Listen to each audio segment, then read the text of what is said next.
আসসালামু আলাইকুম। সবাইকে স্বাগতম আমাদের রান্নার ইউটিউব চ্যানেল রুচির রহস্যে।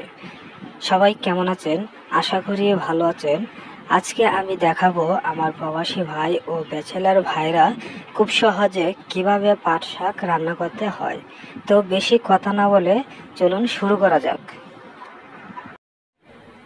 প্রথমে একটি কড়াই নিব। কড়াইতে পরিমাণ মতো তেল দিয়ে দিব।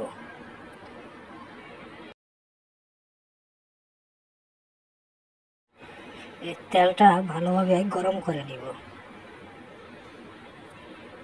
তেলটা গরম হলে পরিমাণ মতো পেঁয়াজ কুচি রসুন দিয়ে দিব। তারপর কয়টা মরিচ দিয়ে দিব।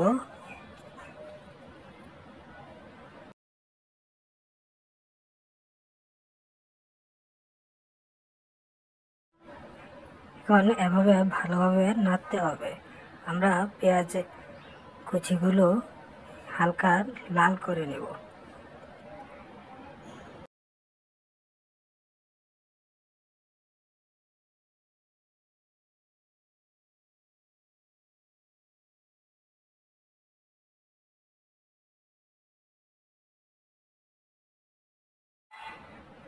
এখন পরিমাণ মতো লবণ দিয়ে দিব।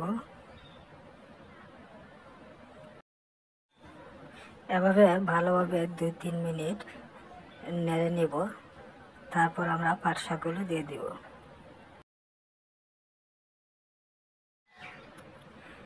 এখন আমরা পাট শাকগুলো দিয়ে দিব।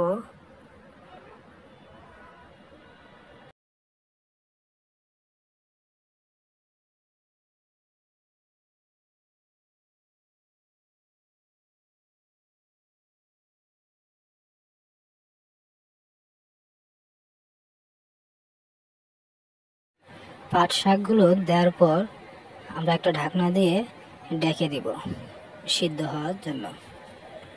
2-3 মিনিট ঢেকে রাখবো। 2-3 মিনিট ঢেকে রাখার পর এখন দেখেন পাট শাকগুলো একটু সিদ্ধ হয়ে গেছে। এখন নেড়ে দিব, একটু ভালোভাবে নেড়ে দিব যেন পেঁয়াজ কুচি এবং রসুনগুলো কাঁচামরিচগুলো একসাথে হয়ে যায়। এভাবে একসাথে ভালোভাবে নেড়ে দিব।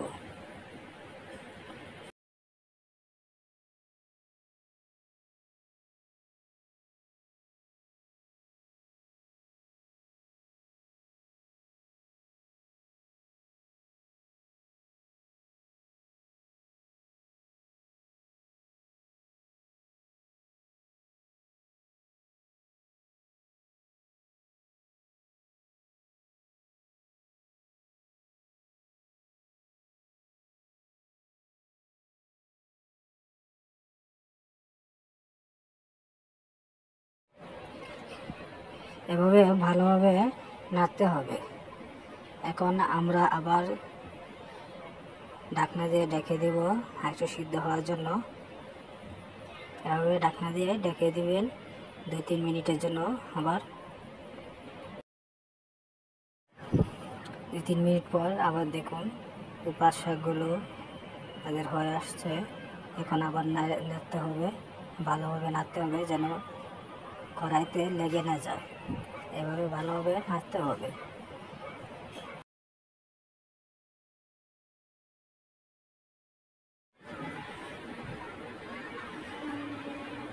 দেখুন কড়াইতে হালকা পানি জমেছে। এই পানিটা যখন শুকিয়ে যাবে তখনই আমাদের পাট শাকগুলো রান্না হয়ে যাবে। আমরা ভালোভাবে নেড়ে দিব। এখন এই পানিটা শুকানোর জন্য আমরা আবার ঢাকনা দিয়ে ঢেকে দিব। কয়েক মিনিট ঢেকে রাখার পর দেখুন পানিটা শুকিয়ে গেছে। আমাদের পাট শাক রান্না হয়ে গেছে। এখন কেউ যদি একটু টানিয়ে নিতে চান টানিয়ে নিতে পারবেন। এভাবে খুব সহজে পাট শাক রান্না করতে পারবেন। যারা এরকম আরও নতুন নতুন রান্নার ভিডিও পেতে চান তারা রুচির রহস্য চ্যানেলটি সাবস্ক্রাইব করে দেবেন। তৈরি হয়ে গেল মজাদার পাট শাক। এতক্ষণ সাথে থাকার জন্য অসংখ্য ধন্যবাদ। সবাই অনেক ভালো থাকবেন। আশা করি এই ভিডিওটি সবার ভালো লেগেছে। ভালো লাগলে অবশ্যই লাইক দেবেন, শেয়ার দেবেন আর আমার এই চ্যানেলটি সাবস্ক্রাইব করে দেবেন। সবাই ভালো থাকবেন, সুস্থ থাকবেন। আসসালামু আলাইকুম।